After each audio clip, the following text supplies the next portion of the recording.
Welcome to Spotlight, a biographical series that features people who've attained significant success in their chosen fields. Our guest today, former Vice President and Deputy Prime Minister Musalia Mudavadi. I was born in Baringo, actually Cabernet town, in 1960, September 21st, 1960. After that, the best I can remember is now my rural life in Vihiga, when I was maybe about 5 or thereabouts. You can remember vaguely some things around that. But after that, I can remember I stayed in Mululu and then subsequently moved to Nairobi, where I started my nursery school in Kileleshwa. And then eventually I went to Nairobi Primary, and then Nairobi School, and finally Nairobi University. What would you say about your early childhood that stands out for you to this day? I think one of the most interesting things is the fact that as much as I was studying in Nairobi, I used to go religiously up country. This was the tradition our parents set, that every school holiday we would go back to the rural area. That's from Nairobi? From Nairobi. Mm-hmm. You'd go back to Vihiga? We would go back to Vihiga, and we would stay there for that 1 month period until the schools are just about to reopen. And why I say this is very significant, it's significant because it enabled me to go on with my studies, but also to keep in touch with my rural roots. I was able, therefore, to speak my mother tongue very, very effectively. I got to know a lot about the culture of the community that I was born in. The Luya culture. Yes, and right. I think this was a very, very significant step. What games do you remember playing as a little boy? I'm actually reading a book about you, and there's a chapter where it says that you did quite a bit of sliding down from hilltops on banana stems. On banana stems. Yes, it was the traditional slide, so to speak. Right. So you would go to the river valleys, and it was fun because you would do that and then you would land into the water, right, and swim out. So it was one of the very, very early games that we used to play as children. In Kiluya, they would call it Musweleko. Musweleko. Yeah. Right. But apart from that, right, I played soccer. Right. I liked football all the time from childhood, and to this day, I still enjoy it. Right. Amongst other sports like rugby. Right. So I was about to ask you rugby, yes, because you're more renowned for rugby than for soccer. Yes. This comes in later in life because right, I was also a very fast runner. I was good at the sprints, that is 100 meters, 200 meters. And this speed is what I brought into rugby. And I did play rugby for my school. Even when I was at the university, I played rugby for the Mean Machine. Right. Yes. Tell us about your siblings, your immediate family, your mother and father. Mm-hmm. Of course, your father is a well-known figure, mm-hmm, Moses Mudavadi, mm-hmm, a former minister, right, in the Moi government. Right. But tell us a little about your siblings. Well, we are a big family. I must say that. First of all, let me put it on record that my father was polygamous. Right. So we have 2 families, right, so to speak. But just taking the side directly from my mother's side, before I say something about my other brothers, I was born in a family where the girls are majority. I am the only boy. By your mother? By my mother. Right. And she prayed very hard for you. She did pray hard. Right. So that tells you something. We were 7. We've lost 1 sister. So now we are 6. Right. But I remain the only boy from her. Now, the situation is not very different from the other side, because on the other side we had more girls again and 2 boys. So we're actually 3 boys and the majority are girls in our family. That is in the entire family. Right. In the book I'm reading, your siblings speak glowingly of you. They say from an early age you were a peacemaker. There were moments when you would go to your mother and tell her not to serve anyone any food if any one of your siblings had fought until they made peace. That is true. Well, I'm reminded about this occasionally, but it's true. Perhaps the fact that I was the only boy for quite some time, maybe this gave me the leverage over my sisters in that sense. But it is true. I always wanted them to live harmoniously, and I still encourage them to do so even to this day. Right. Yes. Right. Yeah. Let's go back to your rugby. And you played for Mean Machine. Yes. It's a rugby team that is very well known in the country and admired by a lot of young people. As you probably look back on those days and probably envision yourself, ball in hand, bursting through, trying to make, is it called a try? Yes. Right? Yes. What is it that you miss about those days?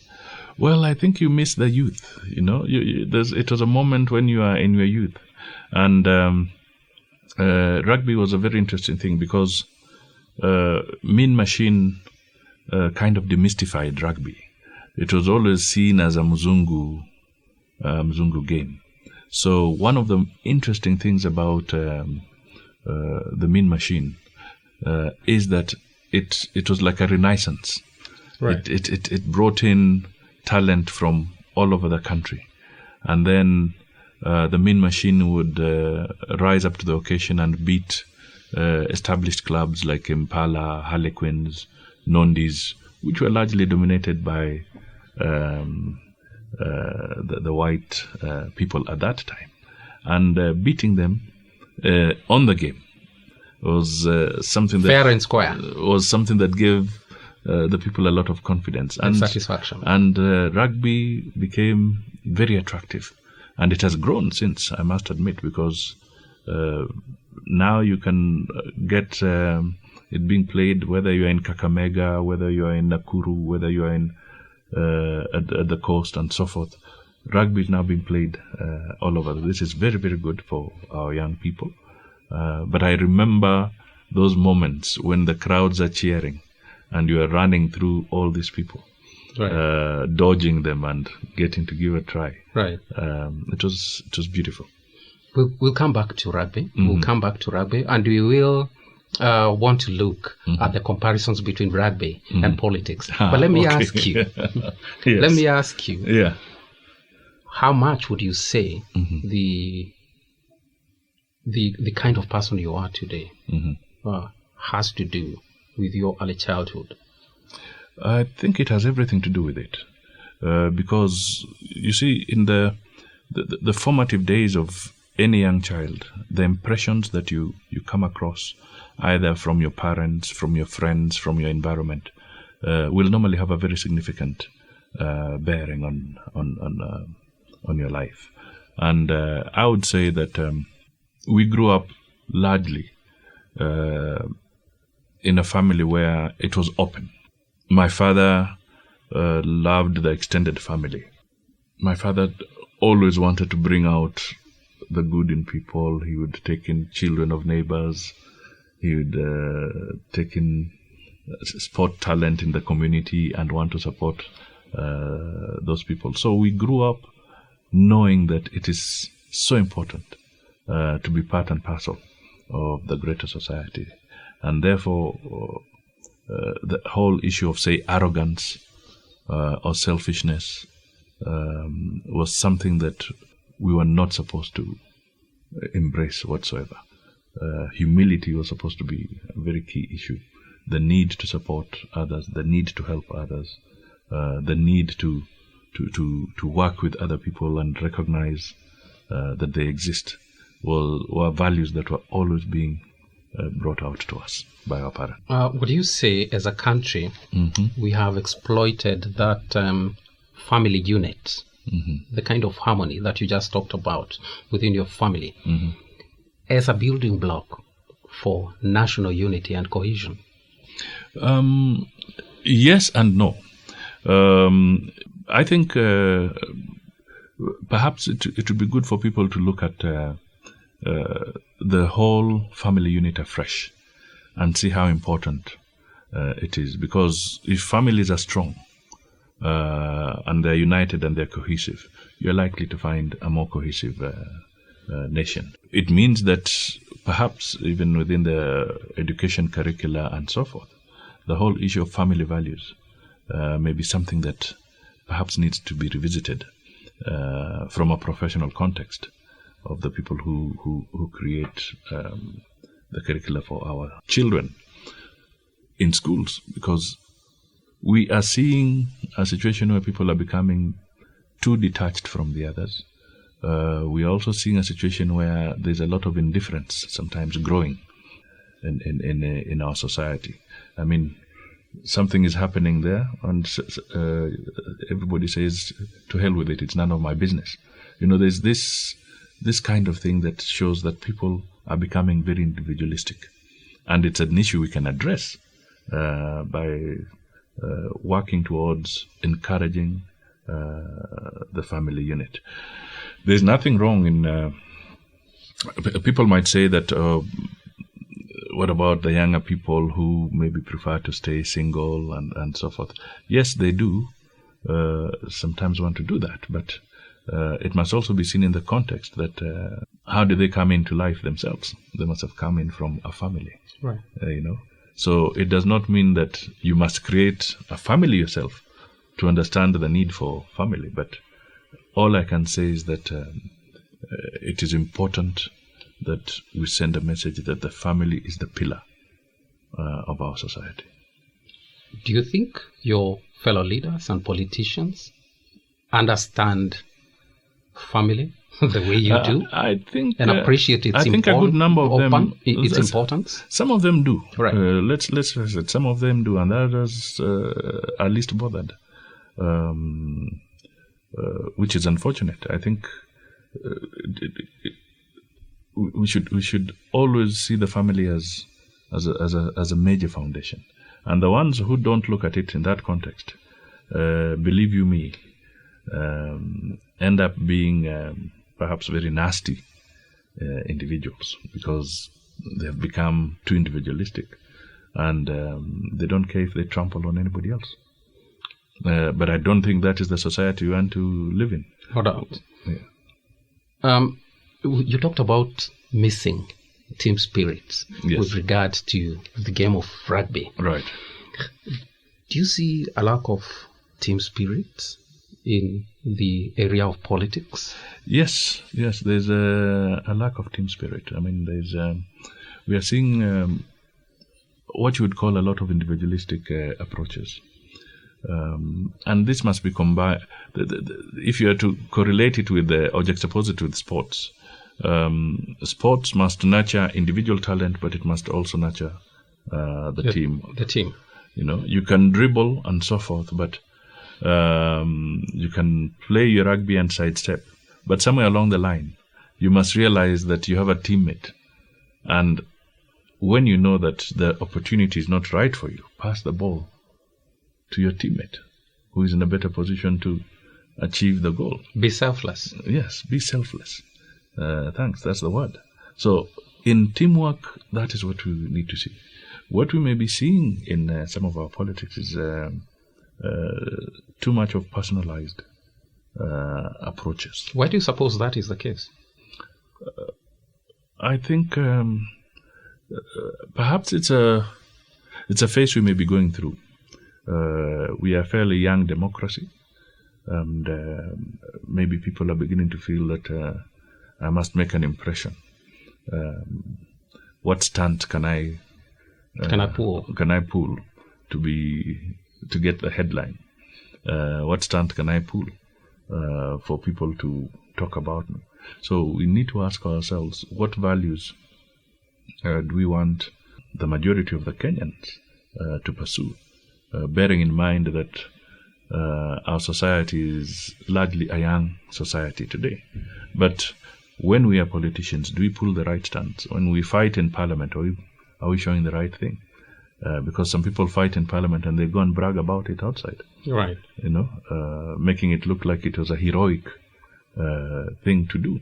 Now, if I'm doing that and there's a young person listening to me, quietly, what am I trying to tell the person? That it is good to get away with that kind of behavior. People becoming disruptive, people becoming abusive, people insulting each other, maybe on the social media and what have you. And people tend to think that that is a fashionable thing to do.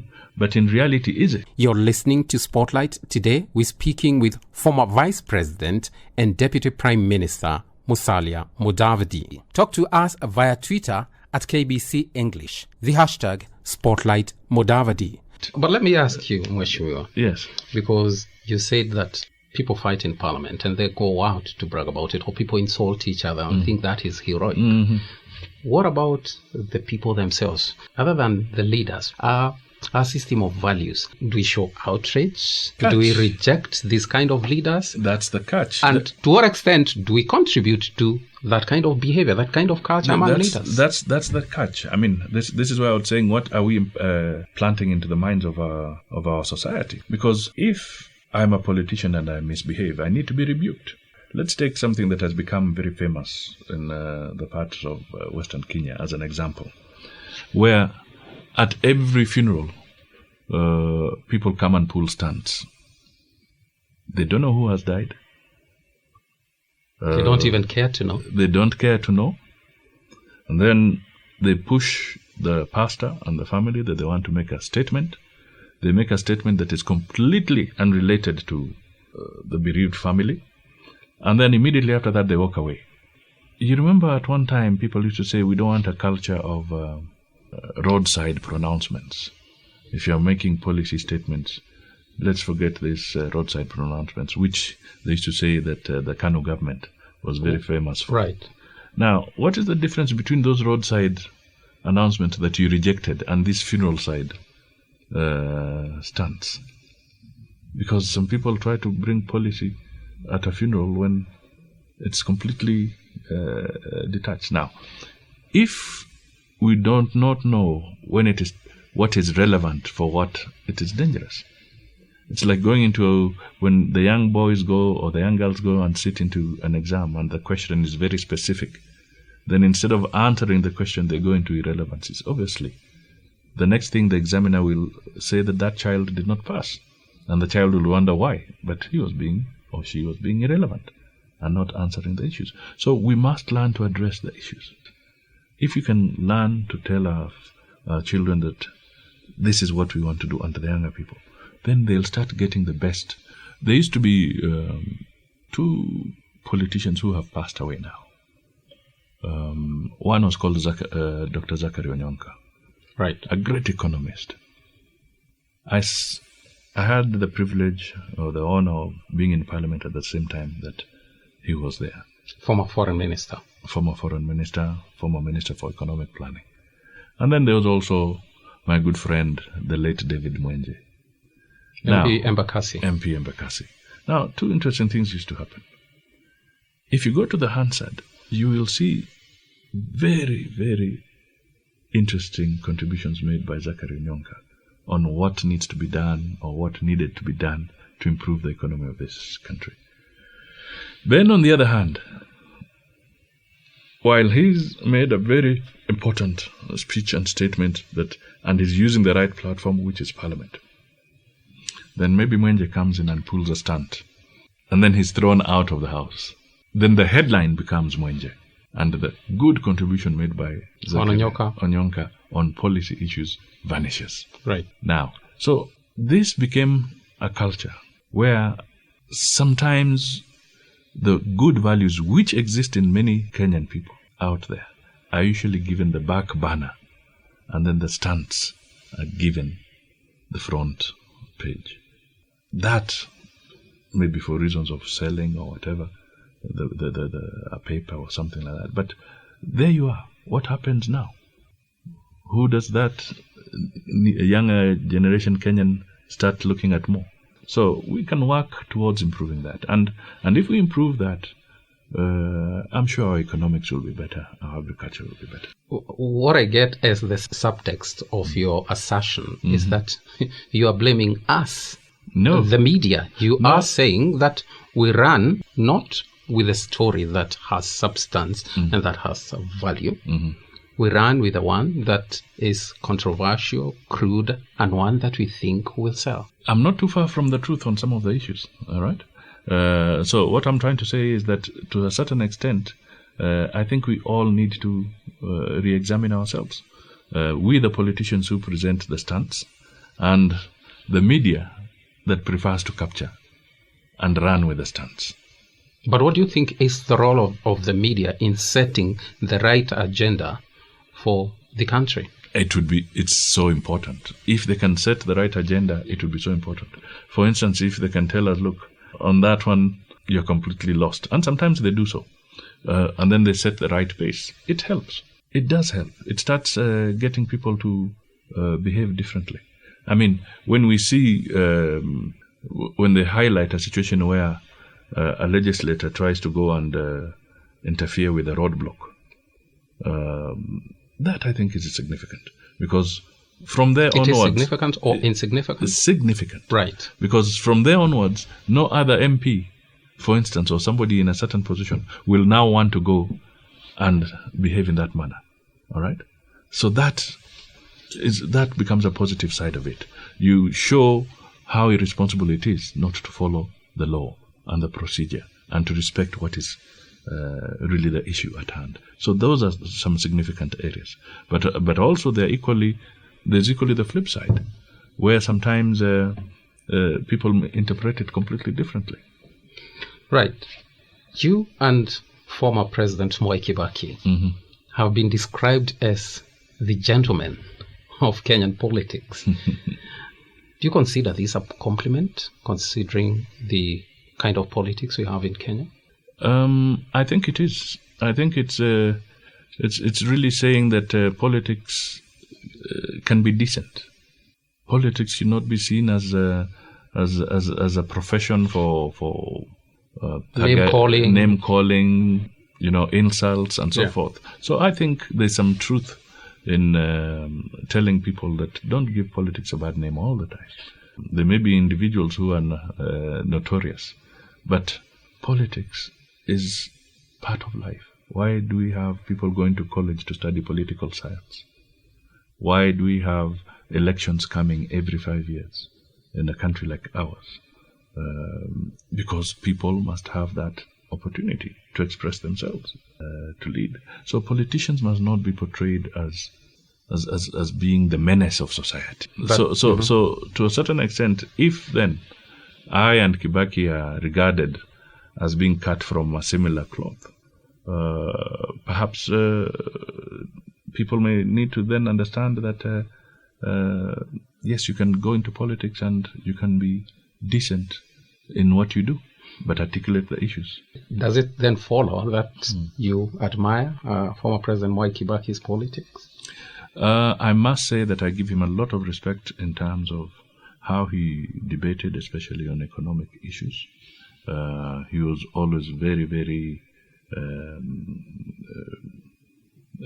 intellectual. He was always very focused when he was delivering his messages, because I watched him in Parliament, I sat with him in Parliament. I've seen that. And I think, yes, he's a man who had his positive side. Right. Yeah. But do you think that you're sometimes too much of a gentleman, that it costs you politically? Well, it's a very difficult question to answer, because maybe that is maybe an observation that would come from somebody else. But I think I just have to play my politics the way I know it. I must not try and play politics using somebody else's script. My politics has always been issue-oriented. I have always advocated for the right thing in the right manner. Where mistakes have been made, I have acknowledged those mistakes and said that let's move on, but a mistake has been made. and we move on. So I have been realistic in that context. But sometimes I've been hard, sometimes I've been soft in terms of the approach. But clearly, I'm not cut out for maybe preaching violence or abrasive politics to the extent that you want to ignite tension in our society. No, I'm not for that at all. Or was your gentlemanly mind a factor in what we saw in the run-up to 2013 elections, where you said or claimed that the current Jubilee leadership had gone back on a deal where you were to run on the ticket as presidential candidate. And then they turned around and said that no such thing had happened. You see, but the reality is that I think eventually they also admitted that, yes, they reneged on an agreement. They did admit. Right. If I remember well. Yeah, you're talking about the incident where current president, when he was candidate then, talked about some spirits interfering with... But the fact of the matter is that they did renege on a discussion and an agreement that we had reached at that time. Right. Now, to me, that is not about being gentlemanly or not. It's just a question of, do you honor what you agreed to or don't you? It's a matter of principle for you. Yes, it's a matter of principle. And here, they did not honor what they had agreed to at that time. All right? But we are not going to be stuck. And I've told people I don't want to be stuck in the mud. Always reflecting on that. Because in politics, you come across this kind of encounters. All right? But it does not mean that you should be stuck in a scenario where you're always saying ilikuwa. Now it's a question of let's move forward. And I've always said let's move forward. If somebody breaches an understanding, that has nothing to do with whether you're being gentlemanly or not gentlemanly. That is simply somebody not honored. These kind of political misadventures have not daunted the gentleman of Kenyan politics. But what about the recent offer of a cabinet position? I told them that I'm not available for engagement as a cabinet secretary. Next on Spotlight. They said, I am actually the one who put everything on the table to stop Goldenberg. If you missed part or all of this program, you can catch a repeat on Thursday night at 9:30. You can also listen on our Facebook page, where you can also leave a comment. Keep the conversation going via Twitter. The hashtag is Spotlight Mudavadi. Please let us know which other personality that we featured on the program you'd like to listen to again. You can talk to us via text Spotlight to 22162. We thank you for your feedback.